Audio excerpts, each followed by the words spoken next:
ওরে বদনে জয় রাধে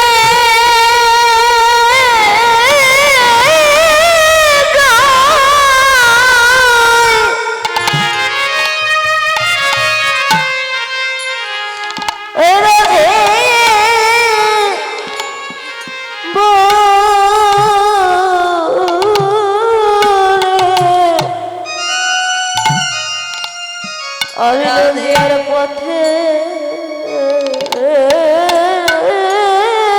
পথে আমি কেঁদে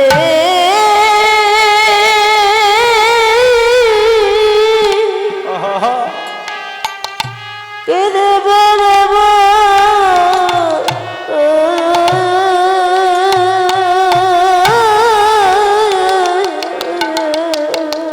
তোমার প্রেম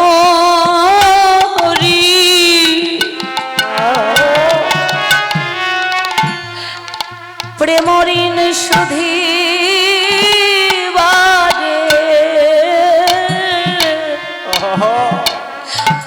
নদীয়ার পথে পথে আমি কেঁদে বেড়াব তোমার প্রেমে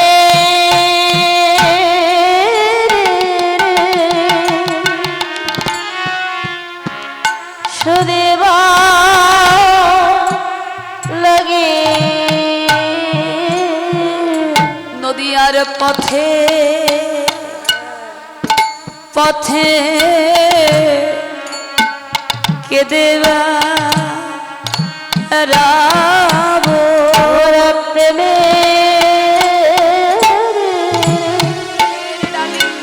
সুদেবা লাগে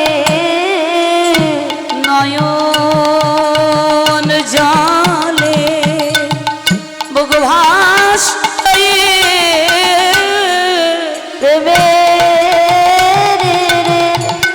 সুদেবার লাগে রাধে বলে কেঁদে বেড়াব প্রেমে সুদেবার লাগে আমি রাধে বলে কেঁদে বেড়াব সুদেবার লাগে রাধে বলে কেঁদে বেড়াব সুদেবার লাগে রাধে জয় রাধে বলে সুদেবার লাগে আমি রাধে বলে কেঁদে বেড়াব সুদেবার লাগে রাধে শ্রী রাধে বলে জয় রাধে শ্রী রাধে বলে জয় রাধে শ্রী রাধে বলে সুদেবার লাগে আমি পথে পথে কেঁদে বেড়াব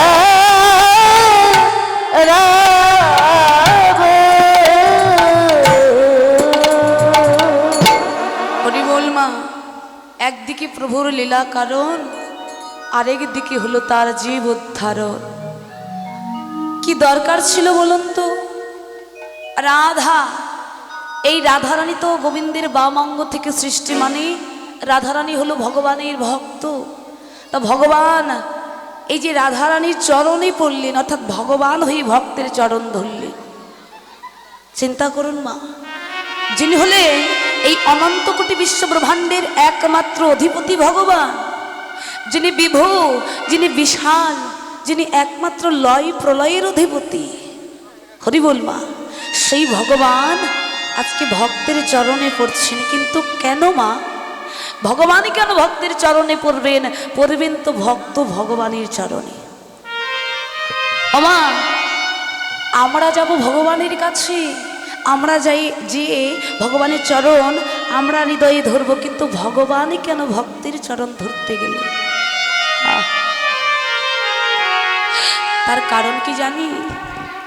সংসারে যদি কোনো পিতা মাতা সন্তান জন্মদান করে, লক্ষ্য করবেন না, গল্প করবেন না, হরি বল। অনেকে গল্প করছেন, এটাই হলো আমাদের এলাকার একটু দোষ। সব ভালো, তা বলছি পিতামাতা সন্তান জন্মদান করে সেই সন্তান যদি পিতামাতাকে ভাত কাপড় দিতে না পারে, যদি দু চোখ দিয়ে দেখতে না পারে, ভালো না বাসতে পারে, ওই পিতামাতার অন্তরে কেমন যন্ত্রণা হয় মা। আজকে আমাদের জগৎ পিতা ভগবান কৃষ্ণচন্দ্র, নবদ্বীপে যিনি হলেন শ্রী গৌর হরি আমার, এই জগৎ পিতার অন্তরে বড় দুঃখ মা। কি দুঃখ জানি? আমার ভগবানের অন্তরে দুঃখ, এই জগতের জীবকে আমি জগৎ মাঝে পাঠালাম, কিন্তু জগতে পাঠিয়ে ওরা আমায় ভুলে গেল। সবাই জগতে গেল, কিন্তু যাওয়ার পর আর আমার কথা তাদের আর কারো মনে রইল না। ওই অনিত্য জগতে অনিত্য বিষয় বৈভবকে নিত্য মনে করে, একমাত্র আপন মনে করে এই জগতের জীব আমায় সবাই ভুলে গেছে। কিন্তু আমি তো জগতের পিতা, সন্তান ভুল করলে করতে পারে, কিন্তু আমি তো পিতা হয়ে ভুল করতে পারি না। তাই তো ওই ভগবতের আসন পরিত্যাগ করে, প্রভুত্বের আসন পরিত্যাগ করে, ওই রাজত্ব অভিমান দুরভিত করে আজ ভক্ত হয়ে ভক্তের মাঝে এসেছেন। কেন? আজ ভক্ত হয়ে ভগবানকে শিক্ষা দান করবে বলে। হরি বল, হরি বল। আমি যদি রাজার মতো চলি, আমার সন্তান আমাকে দেখে ঠিক রাজার মতোই চলবে। তাই ভগবান চিন্তা করলেন, এই জগতে আমি হরি হয়ে হরি বলছি কেন জানো? কারণ আমি হরি হয়ে ওই রাধা গোবিন্দের চরণ পাওয়ার জন্য কাঁদছি, আর এই জগৎকে শেখাচ্ছি, হে জগৎ তোমরা আমাকে দেখে, আর কাউকে নয়, তোমরা আমাকে দেখে শিখে নিয়ে যাও। আমাদের লক্ষ্যটা হলো রাধা গোবিন্দের শ্রীপাদ পদ্ম, ওই চরণে আমাদের যেতে হবে। তাই আমি নিজে কেঁদে তোমাদেরকে কাঁদানো শিখিয়ে গেলাম, তোমরা আমাকে দেখে কাঁদতে শেখো। কাঁদলে কৃপা হয়, না কাঁদলে কখনো কোনোদিন অতি সুখে অতি আনন্দে আমার ভগবান পাওয়া যায় না। ওমা, সুখে কোনোদিন গোবিন্দ মেলে না গো। ভগবান কৃষ্ণ আজ ব্রজের কৃষ্ণ, নবদ্বীপে হয়েছেন মহাপ্রভু, হলে কি হবে গো মা? ওই ব্রজের কৃষ্ণের চরণ পাওয়ার জন্য সেই কৃষ্ণ আজ মহাপ্রভু রূপ নিয়ে পূর্ণ ভগবান আমার কলির এই ধরায় অবতীর্ণ হলেন আজ থেকে প্রায় 533 বছর পূর্বে। তো তিনি এসেছেন, জগৎকে দেখিয়ে দিয়ে গেলেন, আমি কৃষ্ণ ভজনে গেলাম, তোমরাও আমাকে দেখি আমার মতো করে কাঙাল হয়ে তোমরা আমার পিছু পিছু এসো। হরি বল, হরি বল, হরি বল, হরি হরি বল। ওমা, এবার লক্ষ্য করুন, আমরা এত মূর্খ জীব, আমাদের জন্য ভগবান কাঁদলেন, আমাদের জন্য সোনার গোলক তাকে পরিত্যাগ করতে হলো। তা করুক না কেন? তিনি যে ভগবান হয়ে এসেছেন এই জগৎকে শিক্ষা দেওয়ার জন্য, তিনি এসেছেন অন্যান্য যুগের মতো, এবারও এসেছেন, ভালো কথা। কিন্তু চিন্তার বিষয় মা, তিনি আর আগের মতো নয়, একেবারে কাঙাল, শত ছিদ্র বসন, তার গেরুয়া বসন, নারুয়া মাথা, চিড়িয়া কাঁথা, স্কন্ধে ভিক্ষার ঝুলি, মস্তকে তার নামাবলী, হস্তে তার দণ্ড। হরিবল, এমন কাঙালের বেশে কেন এলেন মা? তিনি জগৎকে বোঝাতে চাইছেন, হে জগৎ একটাই লক্ষ্য রেখো, গুরুচরণ আশ্রয় করে যে যাহাই করো না কেন, ভগবানকে পাওয়ার জন্য একবার সকাল সকাল ভজন ঘরে এসো। হরি হরি বল। ওমা, বিনা সুখে আহা বিনা দুঃখে কেউ ভগবানকে পায় না। আজকে আপনারা লক্ষ্য করুন, যারা ভগবান চরণে পৌঁছেছেন, সেই ভক্ত প্রহ্লাদ, ধ্রুব মহারাজ, ওই জমিদার পুত্র রঘুনাথ দাস, স্বরূপ গোস্বামী প্রভুপাদ, এদের দিকে একটু লক্ষ্য করে তাকিয়ে দেখুন, এরা কেউ কিন্তু বিনা দুঃখে আমার ভগবান চরণে পৌঁছায়নি। কিন্তু ভালো করে লক্ষ্য করলে দেখা যায়, এদের যে ঐশ্বর্য ছিল, যে ধন বিষয় বৈভব ছিল, তার তুলনায় আমাদের কিছুই নেই। হরিবল, তাদের তুলনায় আমাদের কিছুই নেই মা। কিন্তু তাদের বিশাল বিশাল রাজত্ব, জমিদারিত্ব রেখে তারা সবাই কিন্তু গৌর চরণেই ধাবিত হয়েছে। এই যে জমিদার পুত্র রঘুনাথ দাস, হরি বল হরি বল। ওমা, এই যে জমিদার পুত্র রঘুনাথ দাসের কথা আমরা কিন্তু সবাই জানি। রঘুনাথ দাসের বাবার ছিল কি জানেন? 17 লক্ষ টাকার জমিদারিত্ব। লক্ষ্য করুন, 1-2 টাকা না, 17 লক্ষ টাকার জমিদারিত্ব। আর সে ছিল একমাত্র পুত্র। কিন্তু গৌর হরির ভজনে যখন মতি হলো, যখন কৃষ্ণ ভজনে তার মতি গেল, ওই ছেলেবেলা থেকে বাবার জমিদারিত্বের দিকে তার লক্ষ্য রইল না। এমনকি গৌর হরির কৃপা যখন বর্ষিত হলো রঘুনাথের প্রতি, রঘুনাথ দাস পিতার 17 লক্ষ টাকার জমিদারিত্বকে তুচ্ছ জ্ঞান করে ফেলে দেখে ওই জমিদারিত্বকে রেখে দিয়ে চলে গেলেন গৌর ভজনে নিতাই গৌর হরি।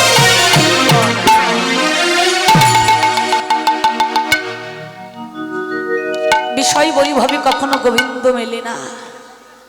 আবার এই জগতে গৌরকে যেমন আমরা দুঃখী করেছি মা, এই কলিযুগে ভগবানকে যেমন কাঙাল করেছি, তেমনি আমরাই পারি ওই ভগবানকে একটু আনন্দ দিতে, সুখ দিতে। কেমন করে জানেন? আপনারা হয়তো বলতে পারেন, যিনি হলেন জগৎপিতা ভগবান, তাকে সুখ দেওয়ার সাধ্য কি আমাদের আছে? বলি অবশ্যই আছে। কেননা ভগবান আগেই বলেছেন, এই জগতে ভক্ত আমার মাতা পিতা, ভক্ত আমার গুরু, ভক্ত আমার নাম রেখেছে বাঞ্ছা কল্পতরু। শুধু তাই নয়, ভক্ত দিলে খায়, না দিলে উপবাসে যায়। ভক্তের হাতে আছে আমার প্রেমের দড়ি, ভক্ত কৃপা করে যেদিকে ঘোরায় আমি ভগবান সেদিকেই ঘুরি। তাহলে ভক্ত যদি কৃপা করে সুখের ঘড়িতে আমায় ওড়ায়, আমি সুখে থাকবো। কেমন জানেন?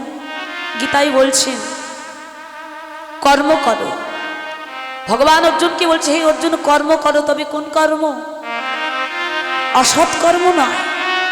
তুমি কর্ম করো ভালো, ওই ফলও পাবে ভালো। আর তুমি যদি কর্ম ফল ভালো পেয়ে তুমি সুখী হও, তোমার সুখী আমার সুখ। ভক্তের সুখী ভগবানের সুখ। আবার যারা কৃষ্ণ ভক্ত তারা বলছেন, ভগবানের সুখেই আমাদের সুখ। হরি বল। শুধু তাই নয়, আরেকটু ছোট্ট দৃষ্টান্ত দিয়ে মায়েদের একটু বোঝাই যে আসলে আমরাই কিভাবে পারি ভগবানকে সুখী করতে। গো দেখুন, এই কুরুক্ষেত্রের যুদ্ধ, অর্থাৎ মহাভারতের যে 18 দিনের রক্তক্ষয়ী যুদ্ধ হলো মা, এই যুদ্ধ মহাভারত সম্পর্কে আমরা এখানে এমন কেউ নাই যে জানি না। কম বেশি সবাই একটু জানি। একটু লক্ষ্য করুন না, এই কুরুক্ষেত্রের যুদ্ধ 18 দিনের যুদ্ধ শেষ হয়ে গেল ঠিক পরের দিন, যখন শতপুত্রের জননী মা গান্ধারী ওই কুরুক্ষেত্রের রক্তাক্ত মাঠের একেবারে রজনীকালে দাঁড়িয়ে দাঁড়িয়ে কাঁদছে। রাত্রিতে অন্ধকারে নিরালায় দাঁড়িয়ে দাঁড়িয়ে শতপুত্র হারানোর বিরহে হাহাকার করে মা আমার কাঁদছে। ওমা, মা গান্ধারীর কান্নার ধ্বনি শুনে ভগবান কৃষ্ণচন্দ্র পিছন দিকে দাঁড়িয়ে দাঁড়িয়ে মৃদু মৃদু হাসছে, আর নয়নে জল পড়ে যাচ্ছে। বদনে হাসছেন ঠিকই, কিন্তু নয়নে জল পড়ে যাচ্ছেন ভগবানের। তা ওই হাসির ধ্বনিটা যখন গান্ধারী মায়ের কর্ণ প্রহরী শ্রবণ হলো না, তখন গান্ধারী মা আমার ক্রোধিত হয়ে বলতে লাগলেন, ওরে তুই কে? আমি শতপুত্র হারিয়ে পুত্র হারানোর শোকে বিরহে আমি দাঁড়িয়ে দাঁড়িয়ে কাঁদি, আর তুই আমার এই নয়নের জল দেখে হাসছিস। তুই কে? যখন মা আমার পিছন পানে চেয়ে দেখলেন, এ তো আর কেহ নয়, এ আমাদের কৃষ্ণ। কাছে গিয়ে বললেন, কৃষ্ণ, ও কৃষ্ণ, তুই এসেছিস, ভালো করেছিস। আজ তোর সাথে আমার অনেক কথা আছে। ও কৃষ্ণ, আজ আমি তোকে কয়টা কথা বলতে চাই। এই জগতে আমাকে সবাই বলে তুই নাকি ভগবান। ও কৃষ্ণ, সত্যিই কি তুই ভগবান? বল না, যদি সত্যি তুই ভগবান হবি, যদি ভগবানই হতিস, তাহলে কি তুই চাইলে পারতিস না এই রক্তক্ষয়ী মহাভারতের এই যুদ্ধটা বন্ধ করতে? না, কেন বলছি জানিস? এই যুদ্ধটা হলো বলে আজ আমি শতপুত্র হারিয়ে ফেললাম। আজ আমার শত পুত্র আমি হারিয়ে ফেলেছি, আজ আমাকে মা বলে ডাকবার মতো আমার কাছে একটা পুত্র নেই। হরে কৃষ্ণ, যদিও বা যুদ্ধটা হতে দিলি হোক, সত্যের জন্য করেছিস, এই জগৎকে শিক্ষা দেওয়ার জন্য করেছিস, জানাবার জন্য করেছিস, ভালো তো। কিন্তু কৃষ্ণ রে, বল না, তুই চাইলে কি পারতিস না আমাকে মা বলে ডাকবার মতো একটা পুত্রকে বাঁচিয়ে রাখতে? হরি বল। কিন্তু তুই তাও করলি না। তুই এত নির্দয়, এত নিষ্ঠুর, তোর হৃদয় এত পাষাণ। জগতে বলে তুই নাকি দয়াময় করুণাময়। কে বলে? কে বলে তুই কৃপাময় করুণাময় দয়াময়? কৃষ্ণ, আজকের পরে যদি তোর ওই দয়াময় কৃষ্ণ লিখবার আগে দয়াময় তুলে দিয়ে যদি কেউ কঠিন পাষণ্ড লিখতে পারে, তবে আমি তা বিশ্বাস করব, তাছাড়া না। কেন জানিস? তুই আমাকে আজ শত পুত্র হারিয়ে আজ আমাকে জনম দুঃখিনী মা করে দিয়েছিস। এইবার মা অনেক কৃষ্ণকে অনেক কথাই শুনিয়েছিলেন। মা এত কথা বললে তো হয় না, অনেক কথাই বলেছিলেন, কিন্তু প্রতির উত্তর এবার ভগবান কি বলছে মা একটু শ্রবণ করুন। ভগবান বলছে, মা, ও পিসিমা, হরি বল, তুমি কাঁদছো কেন? শতপুত্র হারিয়েছ তাই? হরি বল। তাহলে তুমি আমাকে বিচার করে দাও মা। তো পুত্র 100 পুত্র হারিয়েছ, তাই পুত্র হারানোর শোকে কত আর্তনাদ করে কাঁদছ। পিসিমা, তুমি মাত্র 100 পুত্র হারিয়েছ, তাই তুমি পুত্র হারানোর বিরহে এত হাহাকার করে কাঁদছ, কিন্তু আমায় বলো না পিসিমা, ওই কুরুক্ষেত্রের মাঠে পঞ্চ পাণ্ডবদের পক্ষে ছিল 7 অক্ষ সৈন্য, আর তোমার পুত্রদের পক্ষে ছিল 11 অক্ষ সৈন্য। মাগো, তোমার মাত্র হারিয়েছে 100 পুত্র, আর আমার হারিয়েছে লক্ষ লক্ষ পুত্র। তোমার মাত্র 100 পুত্র, আর আমার 1000 দিয়েও নয়, লক্ষ লক্ষ পুত্রকে আমি সেদিন হারিয়েছি। বলো মা, আমার এই আর্তনাদ, আমার এই ব্যথা আমি কাকে দেখাবো? পিসিমা, যখন আজ এতগুলো কথা বলে ফেললে, তোমায় দুটো কথা বললি পিসিমা। এই যে আমার হাসি দেখে, আমার ভেতরটা তুমি বুঝতে পারলে না তো? তবে শোনো মা, যখন তোমার 100 পুত্রকে একে একে পঞ্চ পাণ্ডব তাদের এক একটি অস্ত্র দ্বারা একে একে নিধন করছিল না, তাদের স্ব অস্ত্র দ্বারা, আমি উল্লেখ করেই বলবো, ওই পঞ্চ পাণ্ডবদের মধ্যে যে হলো ভীম, ওই ভীম তার 80 মণ ওজনের গদা দিয়ে যখন তোমার পুত্র দুর্যোধনকে এক একটা আঘাত করছিল, মাগো, ভীম আঘাত করছিল তোমার পুত্রের অঙ্গে, কিন্তু তোমার পুত্রের আঘাত, ওই আঘাত এসে লাগে আমার অঙ্গে। হরি বল। আঘাত করে তোমার পুত্রের অঙ্গে, কিন্তু সেই আঘাতের পীড়া এসে লেগেছে আমার অঙ্গে। যদিও পীড়া তার অঙ্গে হয়েছে, কিন্তু রক্তপাত হয়েছে আমার অঙ্গে। পিসিমা, তুমি যেমন মনে মনে ভাবছো তোমার পুত্র হারিয়েছে, তোমার পুত্রদের পরাজয় হয়েছে, তাই আমি আনন্দিত না গো মা। তোমার পুত্রদের পরাজয়টা সে যে আমার পরাজয়। আর পঞ্চ পাণ্ডব যেমন আজ আনন্দিত জয়ী হয়েছে, তাই তাদের জয়ের আনন্দটাও যেমন আমার, তোমার পুত্রদের পরাজয়ের দুঃখটাও যে কেবল আমার। ওমা, ভক্তের অঙ্গে আঘাত হয় আর লেগে যায় ভগবানের অঙ্গে, কি বুঝলেন এতে?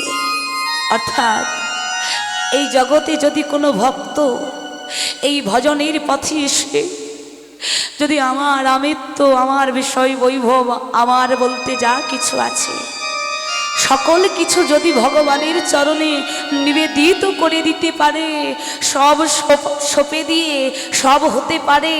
এই জগতে ভগবান বললেন সেই ভক্তের সুখেও আমি, সেই ভক্তের দুঃখেও কেবল আমি থাকি।